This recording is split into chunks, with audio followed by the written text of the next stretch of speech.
मैं अपनी एक छोटी सी बात इसमें जोड़ना चाहूँगा कि आज जो जोशीमठ में हो रहा है, ये तो हमारे कर्मों की नतीजों की सिर्फ एक शुरुआत है। जो प्रकृति ने अभी कुछ भी उसके खिलाफ अभी खुद कुछ नहीं किया है, ये केवल हमारे करने की वजह से जो हो रहा है वो है। लेकिन यदि सोचिए, पूरा हिमालय पर्वत भूकंप जोन में है, सिस्मिक जोन में है, और यहाँ यदि हल्का सा भी भूकंप आ गया तो जोशीमठ कहाँ होगा, कहाँ जाएगा, पता भी नहीं चलेगा। साथ ही साथ एक और बात, टिहरी बांध जो बनाया गया है, जहाँ हजारों लाखों लीटर गैलन पानी उसके अंदर समाया हुआ है, एक बहुत बड़ा बांध है ये है। स्वरूपानंद जी ने भी इसका जिक्र किया है कि बांध जो बनाए गए हैं जगह जगह वो सही नहीं हैं। और जिस तरीके से नारायण प्रयाग का रास्ता बंद कर दिया गया है और बहुत सारे, क्योंकि ये सारी विस्तृत जानकारी मैं आपको अपने अगले भाग में दूंगा कि किस किस तरीके से जो है ये यात्राएं होती थीं और उनका क्या महत्व था और क्या हमारी जो है पूर्वजों की सोच थी प्रकृति को छेड़ना छेड़ करके और अपने जीवन को सरल बना करके सरल तरीके से जीने से, ताकि जो है विकास के क्रम में किसी प्रकार की बाधा ना आए। मैं यहाँ बात कर रहा हूँ स्थायी विकास की, अस्थायी विकास की नहीं, जो हम आज और आप भाग रहे हैं जिसके पीछे। तो मैं कह रहा था टिहरी बांध की बात, यदि हल्का सा भी भूकंप आया या कहीं उसमें दरार आ गई तो आपको शायद अंदाजा नहीं है कि दिल्ली राजस्थान तक भी डूब जाएंगे, करोड़ों लोग इसमें मारे जाएंगे। ये इतने भयानक आपदा हमारे सिर पर खड़ी है जिससे हम सब बेखबर हैं, और अगर थोड़ी बहुत जिसको जानकारी भी है तो वो भी निश्चिंत होकर घूम रहे हैं। तो तैयार रहिए, ये आपदा केवल जोशीमठ की नहीं है, पूरे भारतवर्ष की है, और इसको हमको आपको समझने की ज़रूरत है। और साथ ही साथ सरकार को समय रहते सही कदम उठाने की अति शीघ्र ज़रूरत है, क्योंकि इसके बिना हमारा अस्तित्व खतरे में पड़ जाएगा, ये बात तो तय है।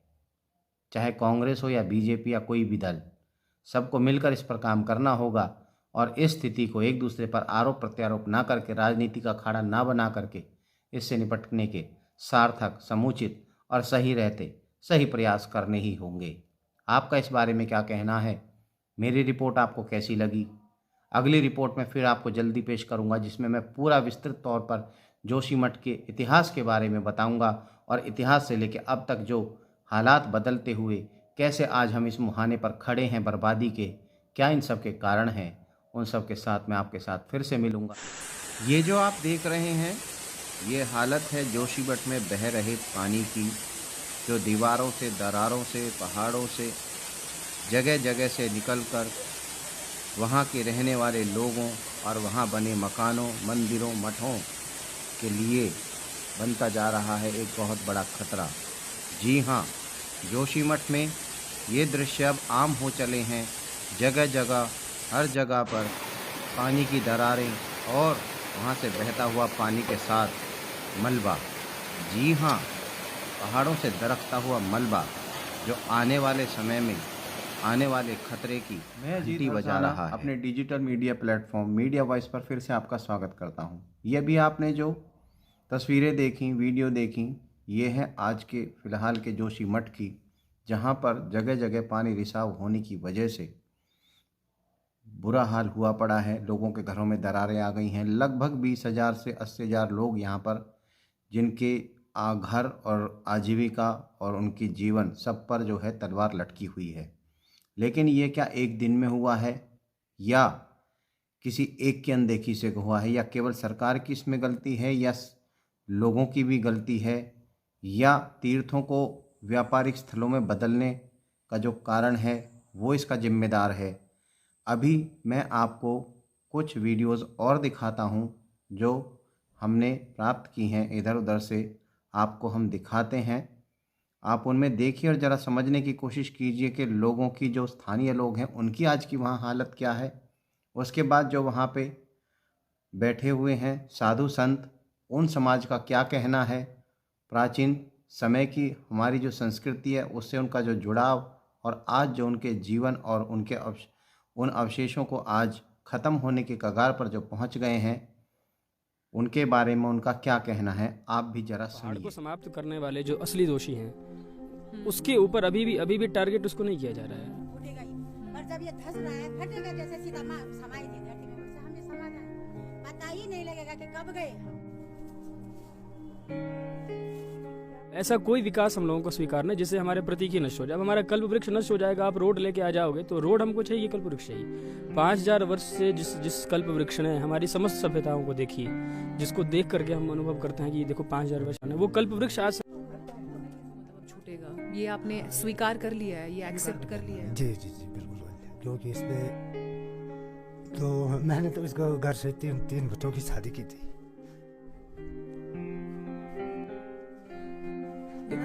हमने अपने हाथ से, मेरे पापा सुबह जॉब पे जाते थे, शाम को पापा 12-1 बजे तक गिट्टी तोड़ते थे। हमने उस तरीके से ये मकान बनाया है, एक रुपए जोड़ करके कि चलो गाड़ी का खर्चा बच जाएगा, हम रेता सीमेंट दूर से ले आएंगे। पर मैम अभी ये सब देख करके ये दरारें, मतलब हमें ऐसा लग रहा है कि बस सारे सपने, हमारी पूरी जिंदगी यहीं खत्म हो गई है। बहुतायत लोगों की कि वो संभवतः संवेदनाओं को शायद खो दिए, क्योंकि जोशीमठ मात्र एक नगर नहीं है, एक छोटा सा कस्बा मात्र नहीं, एक पहाड़ी पर बसा एक शहर नहीं है। आप देखिए कि जो हमारा पूरा भारतवर्ष है, उसको शंकराचार्य जी ने लगभग 2500 वर्ष पहले जब शंकराचार्य जी हुए, तो शंकराचार्य जी ने भारतवर्ष के 4 विभाग किए अपने आध्यात्मिक दृष्टिकोण से, धार्मिक दृष्टिकोण से 4 क्षेत्र का बंटवारा किया, पूर्व पश्चिम उत्तर दक्षिण वेद के आधार पर। तो उत्तर क्षेत्र का धार्मिक राजधानी आज से 2500 वर्ष पहले ज्योतिर्मठ को उन्होंने बनाया। देखिए हमारे जो पूर्वज थे उन्होंने हमको भगवान का पता बता दिया, मतलब बद्री विशाल कहाँ है वो हमारे पूर्वजों ने बता दिया। उन्होंने ये बता दिया कि ये हाथी पर्वत है, ये विष्णु प्रयाग तीर्थ है, बहुत कुछ बताया। वो पूर्वज यदि चाहते तो अपने वैज्ञानिक दृष्टिकोण को अपनाते हुए चाहते तो जोशीमठ के पहाड़ के अंदर छेद कर देते जैसे आज कर रहे हैं, लेकिन उन्होंने इतना सब होने के बावजूद भी ये इसलिए नहीं किया क्योंकि यहाँ के पर्वत इको सेंसिटिव जोन में, जैसे जो भ्रूण जैसे कह सकते हैं या बालक कह सकते हैं, उस तरह के पर्वत है। तो संवेदनशील क्षेत्र होने के कारण उन्होंने विकास के नाम पे ऐसा कोई काम नहीं किया जिससे पर्वत हमारा समाप्त हो।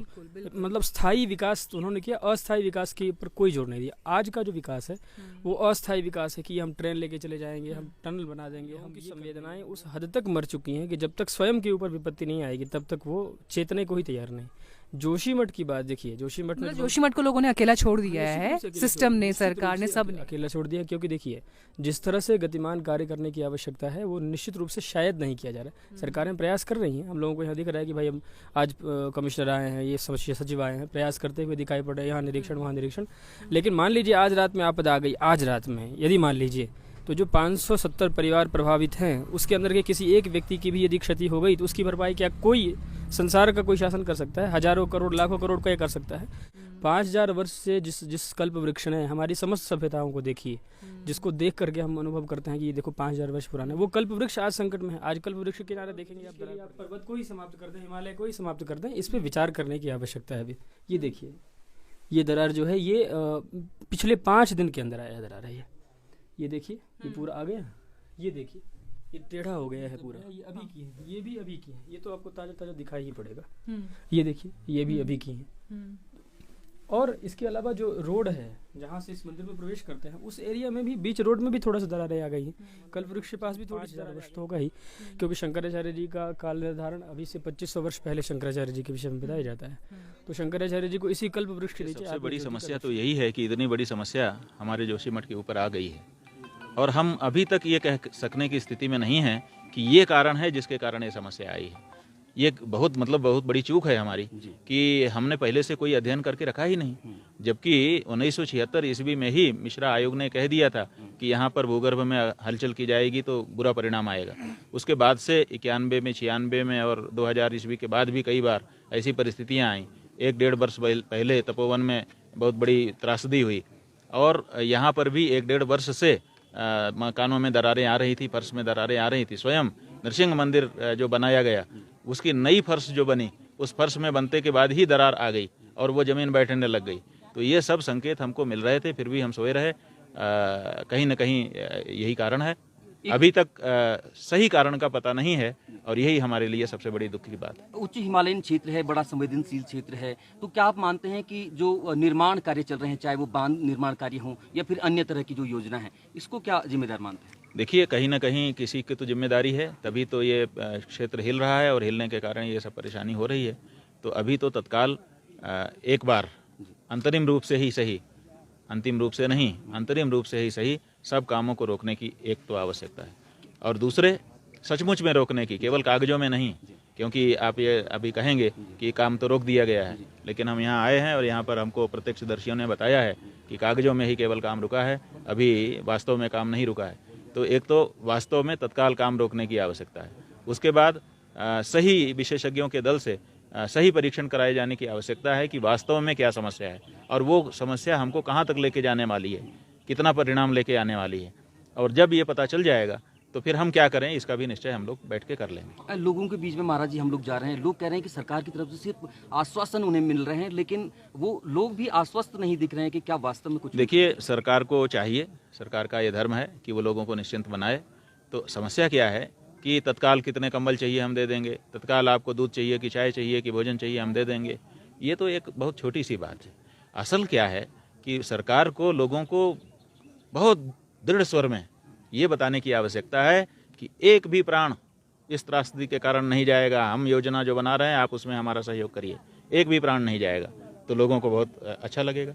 उसके बाद वो ये कह दें, लोगों को दूसरी पीड़ा क्या है कि हमने जीवन भर की कमाई लगा करके मकान दुकान बनाया, अब ये सब टूट जाएगा, गिर जाएगा तो हमारा क्या होगा, हम कहाँ जाएंगे, मजूरी करेंगे कि क्या करेंगे, कहाँ रहेंगे। तो उनको ये कह देने की आवश्यकता है कि हम आकलन शुरू कर देते हैं, जिसका जितना है उसके लिए हम मांगेंगे, जांचेंगे। आपको जब दोबारा मौका मिलेगा, अगर ये टूट गया तो दूसरी जगह आप ऐसा ही बना सकोगे। अगर इतना कह दें तो देखिए अभी सब लोग सरकार के साथ हो जाएंगे और प्रसन्न हो जाएंगे। तो ये दो बात कहने में क्यों हिचक रहे हैं, इसके बारे में स्पष्टता कर लेनी चाहिए और ये बात कह देनी चाहिए, लोग निश्चिंत हो जाएंगे। हाँ। तो आपने देखा कि शंकराचार्य जी और वहाँ के जो और सन्यासी हैं और वहाँ के स्थानीय निवासी हैं कितने इस समय एक दुख दर्द के समय से गुजर रहे हैं और उन हालातों का सामना अब खुद कर रहे हैं और अपने आप को बिल्कुल कटा हुआ अकेला महसूस कर रहे हैं। एक अपेक्षा की नज़र से देख रहे हैं कि सरकार उनकी तरफ देखे और उनको कोई आश्वासन दे, लेकिन उपेक्षा का सिर्फ शिकार इस समय वो नज़र आ रहे हैं। और इसके साथ साथ हम आपको हिंदुओं के सबसे बड़े धर्मगुरु जो अब नहीं रहे, स्वामी स्वरूपानंद जी, उनकी भी कुछ बातें आपको सुनवाते हैं। उन्होंने जो पहले ही भविष्यवाणी की थी कि एक समय ऐसा भी आ सकता है कि जोशीमठ के अस्तित्व को ही खतरा हो जाए, तो आप भी सुनिए उन्होंने क्या कहा। न जाने कितने बांध प्रस्तावित हैं, गंगोत्री से लेकर ऋषिकेश तक और बद्रीनाथ से लेकर ऋषिकेश तक। उन बांधों से गंगा प्रदूषित हो रही है। हमारा एक तीर्थ जिसको कहते हैं विष्णु प्रयाग, वो नष्ट हो चुका है, क्योंकि विष्णु प्रयाग में जो अलकनंदा है उसको पहले ही रोक दिया गया है और जो विष्णु गंगा है उसके लिए फिर बैराज बनाई जा रही है। परिणाम ये हो रहा है कि उस बैराज के कारण ज्योतिर्मठ के पहाड़ के नीचे से वो बन रही है, तो ज्योतिर्मठ के जितने भी स्रोत हैं जिनका पानी ज्योतिर्मठ के लोग पीते हैं, वो सब के सब स्रोत नीचे चले जा रहे हैं। और ये हो सकता है कि पानी के साथ साथ जमीन भी धसक जाए और ज्योतिर्मठ ही समाप्त हो जाए जी, आदि शंकराचार्य की गुफा खत्म हो जाए। तो आपने देखा कितने समय पहले ही शंकराचार्य स्वरूपानंद जी ने ये घोषणा कर दी थी, या उन्होंने एक भविष्यवाणी कर दी थी कि जोशीमठ का लिए आने वाला समय बहुत ही खतरनाक है। तो यहाँ आपने जो बातें सुनी, जितनी भी हमने देखी और जो वहाँ की स्थिति देखी, इस स्थिति से निपटने का हाल फिलहाल कोई चमत्कारिक तरीका किसी के समझ में नहीं आ रहा है, ये बात सत्य है।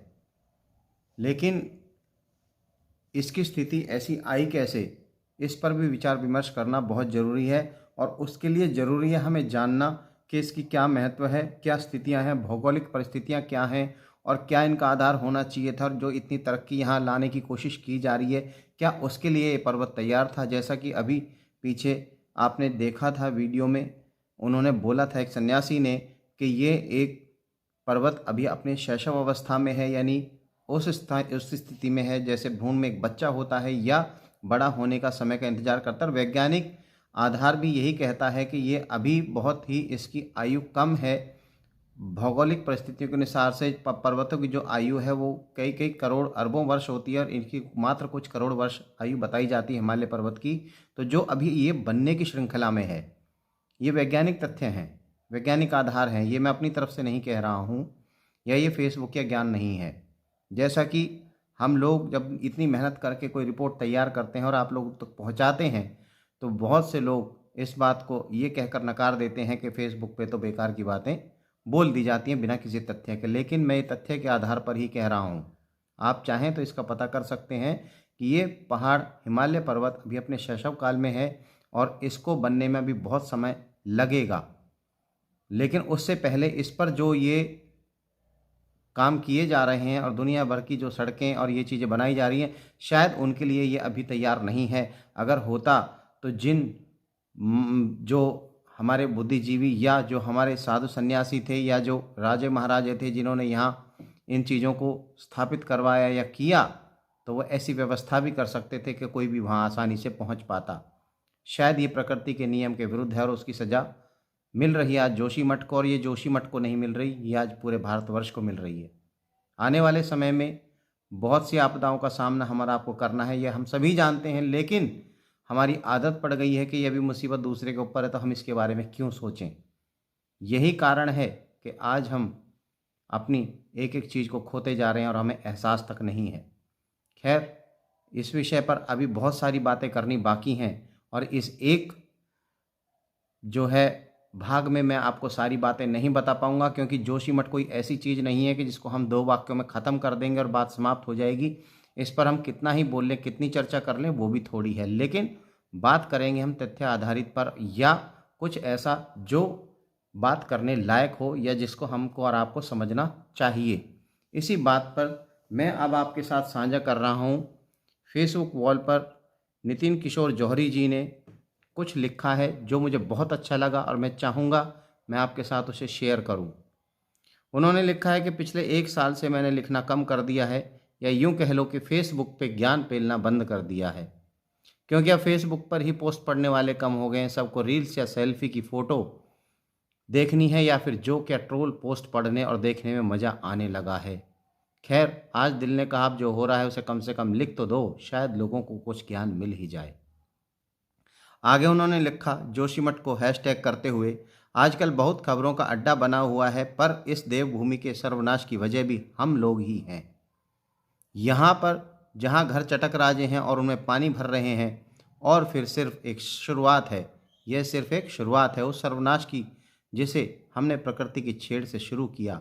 पहाड़ मैगी खाने के लिए नहीं बने, वे हमारे इकोसिस्टम को बचाने के लिए बने हैं, मगर हम उनमें टनल बनाकर उनका सारा सिस्टम बिगाड़ रहे हैं। अगर यकीन ना हो तो कभी गूगल करके देख लेना कि उत्तराखंड तो सिर्फ एक स्टार्टिंग पॉइंट है, अगला नंबर दिल्ली का है। आज से 10 साल बाद दिल्ली भी ऐसी ही ढहेगी। पहाड़ को काट काट कर उस पर जो होटल बनने लगे हैं, उगने लगे हैं, टनल बनने लगे हैं, प्राकृतिक इकोसिस्टम को की वाट लगा चुके हैं।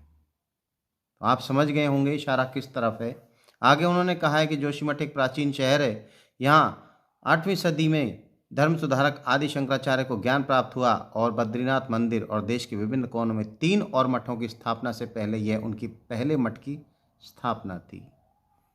आपको शायद इतनी जानकारी होगी कि आदिगुरु शंकराचार्य ने भारत को भौगोलिक परिस्थितियों के अनुसार से सनातन धर्म के आधार पर 4 भागों में विभाजित किया था, जिसमें उन्होंने 4 मठ स्थापित किए थे, जिसमें सबसे पहला मठ उन्होंने जोशीमठ स्थापित किया था। जोशीमठ का असली नाम जोशीमठ है कि नहीं है, ये मैं आपको अपने अगले भाग में बताऊंगा, जहां मैं पूरी विस्तृत जानकारी लेकर के आऊँगा इतिहास की, कैसे जोशीमठ की स्थापना हुई, कैसे जोशीमठ का नाम जोशीमठ पड़ा, और जोशीमठ से पहले योशीमठ इसका नाम था तो वो कैसे था, क्या उसका कारण था और क्या उसका पूरा विस्तार रूप से वर्णन है। वो सारी बातें मैं आपको अपने अगले भाग में बताऊंगा। अगला भाग भी मैं 1-2 दिन के अंदर ही आपको दिखा दूंगा, आपको समर्पित कर दूंगा। उससे पहले हम फिर वापस आते हैं अपनी इस बात पर कि प्रथम मठ की स्थापना की हिंदू आस्था का प्रतीक रहा यह शहर आज धंस रहा है और इसके पीछे का कारण भूकंप नहीं है, मनुष्य का लालच है। मनुष्य का लालच है, ये भी आप समझ गए होंगे। यह शहर 3000 मीटर की ऊंचाई पर ग्लेशियरों के लाए मलबे और टूटे फूटे पर्वतों के ढेर पर बसा है। इस शहर पर 80 के दशक में ही एक कमेटी ने रिपोर्ट छापी थी कि यह शहर प्राकृतिक आपदा के मुहाने पर खड़ा है। सन 1980 की बात है, ये आपदा पर खड़ा है और इस रिपोर्ट में यह अनुशंसा की गई थी कि यदि इस शहर को बचाना है तो बड़ी बड़ी इमारतों का निर्माण रोकना होगा, ढलान ऊपर जंगल उगाने होंगे, सड़कों बांधों को बनाने के लिए विस्फोटकों के प्रयोग से बचना होगा। लेकिन वास्तव में इस अनुशंसा के विपरीत ठीक वही काम किए गए जिन कामों को रोकने के लिए इस कमेटी ने कहा था या मना किया था। एनटीपीसी का टनल जेपी ग्रुप द्वारा बनाए जा रहे हैं। जल विद्युत परियोजना के लिए अंधाधुंध खुदाई और पागल विकास के नाम पर हो रहा नेशनल हाईवे बनाने के लिए अनियमित ढंग से जंगलों का कटान इस आपदा का प्रमुख कारण है।